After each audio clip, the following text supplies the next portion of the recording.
Hello everyone and welcome to a Canada Women's National Team preview.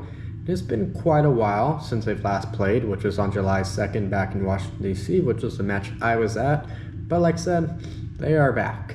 So for this upcoming October window, they're going to play in a couple of friendlies in Europe. So they'll be hosted by Switzerland in the first one, and then after that they'll go to the Netherlands and then be hosted by them, aka the host country, in the second match. So I would say these are a couple of unique opponents. They're definitely good European opponents. They're also a little unique, so these should provide a couple interesting matches. So I'm looking forward to what we're going to see. And we do have a few first-time call-ups, and then that's going to be very fun to look at. So after that, we'll take a look at the schedule before looking at that roster with the new faces, my starting 11 prediction with the substitutes, and then we'll also do my predictions, and we'll take a little look at the NSL, just a little, not too much, as they'll be heading to the playoffs. And then also best of luck to the under-17s, who are currently undefeated in the group stage right now, and they'll be going up against France next to decide who wins the group. For this window, the first friendly hosted by Switzerland is on October 24th, which will take in Luzerne at the Swiss Arena, which we'll see a 1:30 p.m. Eastern kickoff, and that is 7:30 p.m. local there. And then Switzerland comes into this window being ranked 24th after losing out in the Euros to the FIFA Women's World Cup champion Spain. The next match hosted by the Netherlands is on October 28th in Nijmegen, with that kickoff time being at 1:30 p.m. Eastern and also 7:30 p.m. local. Netherlands enters this window ranked 11th, and they were eliminated in the knockout stage of this year's Euros, including a loss to the eventual champions of England. For the roster, we do have some returning players, and as mentioned, the other half of those, which are 3 players, and those are going to be some first-time call-ups. And I did know one of these players was going to get called up here, so I'm really excited to share that with y'all. But anyways, first we have goalkeeper Emily Burns getting her first call up to the national team. And for the first time in over a year, Sydney Collins returns from her injuries, and she's back in business, so that is great. And the player I hinted could break into the national team in the first preview video of the year has indeed made it, and that's Kaylee Hunter. And another first-time call-up makes it as well, and that's Florian Jord. And we also see Jade Riviere and Olivia Smith both return from injuries, so that's all great to see. Now we'll take a look at the players that are out due to injuries, and that includes Kadesha Buchanan, who continues her recovery, and then Vanessa Giles was injured last month, so that's a big loss. Izan Peral also remains injured, and Dean Rose ended up suffering another injury right before this window started. So players that were not called up include Simia Wujo, which is a head scratcher. Kayla Briggs and Annabelle Chukwu, as well as Noel Henning, are all playing the Big 12 for college right now, even though they still could have got called up. And then Chloe Lacasse was yanked off this list for some questionable reasons as well. Now it's time to look at the new faces to the national team, which I would say is very exciting for sure. So with our first new player, it's the goalkeeper Emily Burns. She is from Sherwood, Alberta, and she plays for Nantes in France, and that's the top tier. And she is currently 28 years old. And then this season, she has played in a total of 6 matches dating back to August when the season began, and she has 3 wins and 3 losses, and she's made a total of 31 saves while conceding 16, which is approximately 52% of her saves, and making a match high 12 saves in 1 match. So I don't think the stats honestly show how good she has been this season, but she'll be the 3rd goalkeeper for this window, I'm sure.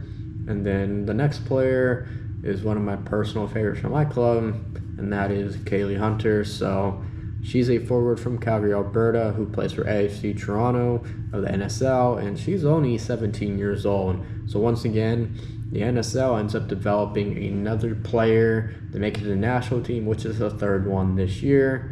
So that is very cool. So currently, she is the league favorite to be Young Player of the Year, depending what the official award is even named or whatever. And she's also running in the NSL Player of the Year, honestly, as well. Not sure if she'll get it, but she's definitely up there towards the top 5. And this season, she has 14 goals and 3 assists and a total of 22 matches, as well as a goal earlier this year at the under 17 level. And then our last player we'll take a look at is Friendlies. So this is a player that honestly I would say has been under the radar. She is 20 years old from Montreal, Quebec, and she plays mainly as an attacking midfielder, and she ended up making a move to PSG this summer. So since this season began, she scored her first professional goal against the new goalkeeper, Emily Burns, out of all people, notably. So maybe that was worked out, and obviously I'm just joking about that. And she has played 7 matches in all competitions this season, including this year's UEFA Women's Champions League. Now it's time to determine the starting 11 that I feel would be the best here. Obviously we got some injuries, but we also got some players returning from injury, as well as some 2 new fielders. So this one makes this more fun to create. And then the formation we'll be going with is a 4-2-3-1 that we're just seeing match by match. So beginning with the goalkeeper, I have Caitlin Sheridan, who has that starting spot locked up. Looking out to left back, I have Gabrielle Carl, who has solidified that spot, but she does have some competition coming her way. When it comes to center back, missing our top player in the back, I chose the veteran Selena Sidorsky to hold that position out towards the left. And the other center back on the right besides her will be Jade Rose, who I feel can hold that spot based on her height and experience playing in the back. At right back, I have Ashley Lawrence, and now I feel we have a flexibility to move her back up the pitch again. And then we'll look at the 2 holding midfielders. We have Julia Grosso out on the left, and then on the right is Emma Regan. So we have the Texas alumni players having those spots locked up currently. Moving up to the left winger, wingback role, Marie Yasmin Aldu, who continues to strive in that role. And then Jessie Fleming has the armband in the middle of that attacking midfielder. And then out on the right includes Adrienne Leon. So we got plenty of pace and scoring up there. And then up top, I have Jordan Heidemas still starting up front. And we'd like to thank her boyfriend, Julio Rodriguez, for striking out in the 9th inning in Game 7 of the ALCS to send the Toronto Blue Jays to their 3rd World Series. So thank you. Now we got obviously our 5 substitutes that we can choose, or just not choose them at all.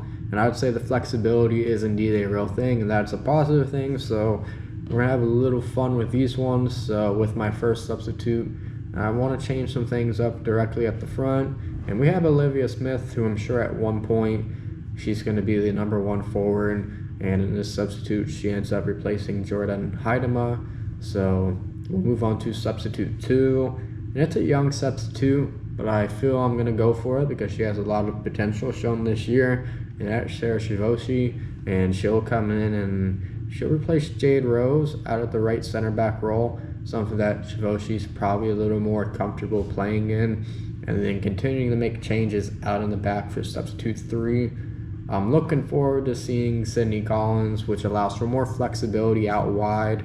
And she can play anywhere defensively and out wide. But for reintegration purposes, I have her replacing Gabrielle Carl here. And then going on to substitute 4, I'm going to bring in Evelyn Viens and have her replace Aldu. And maybe this sees a change in formation, but I do know she can be effective out on the left if she can't play towards the middle. And then lastly, this one's going to require a lot of moving pieces, but I've been convinced all year. So I'm introducing a player to make her debut, and that is Kaylee Hunter, believe it or not. And I have her replacing Leon, but I want her in the middle of the pitch. So I have to move Smith out to the right in this one, and it's a complicated one because you don't really want to sub out Jessie Fleming, so that's where you really gotta figure out what's going to work best here. Now it is time to make some predictions, and I don't believe any of these sides are easy. It's not easy nowadays in women's football in general, but for the first match against Switzerland, there's going to be some challenges, and defending is going to be key. But I feel a 3-1 win is achievable with goals coming from Grosso, Leon, and Smith. In the following match against the Netherlands, I feel this is a tougher match to extent against a better rounded up side. And either way, I do trust the players on the pitch, and I'll reward Canada a 2-1 win with 2 goals coming from Aldu. And sure, we'll give Kaylee Hunter a goal off the bench. Why not? Lastly, we'll take a look at the Northern Super League, and I'll be releasing an additional video ahead of the playoffs. So we're going to try to glance through some of this fairly quickly. So looking at the table, AFC Toronto ends up coming on top as expected, and they've won the Supporters Shield. So the top 4 ended up making the playoffs. So if you were 5th and 6th, rest in paradise, as I say. Also, we'll take a look at the league leaders for the NSL in the NSL video that I'll be making, so we can save some time here. But anyways, we're going to look at our national team players, how they've done throughout the regular season. I would say they've all had successful seasons. So looking at our first player, which is Kaylee Hunter, we already discussed her incredible stats with 14 goals. And that's second in the NSL, notably alongside 3 assists in 22 matches for AFC Toronto. And for the captain of that club, Emma Regan finishes the season with 3 goals in a total of 24 matches. And the other player who will also feature in the playoffs, that's Holly Ward, who has had a solid first professional season. And she has 6 goals and 5 assists in a total of 24 matches. So all these stats are really good. Alright, so that was honestly a lot of fun to, talk about. I just want to say thanks to everyone who watched this edition of the preview. And we'll also have a what we learned video releasing after the conclusion of this window, and we'll have some more matches to come for the remainder of 2025. So thanks for watching, everyone, and hit that subscribe and like button if you haven't done so already, and I'll look forward to seeing you soon. Take care, y'all.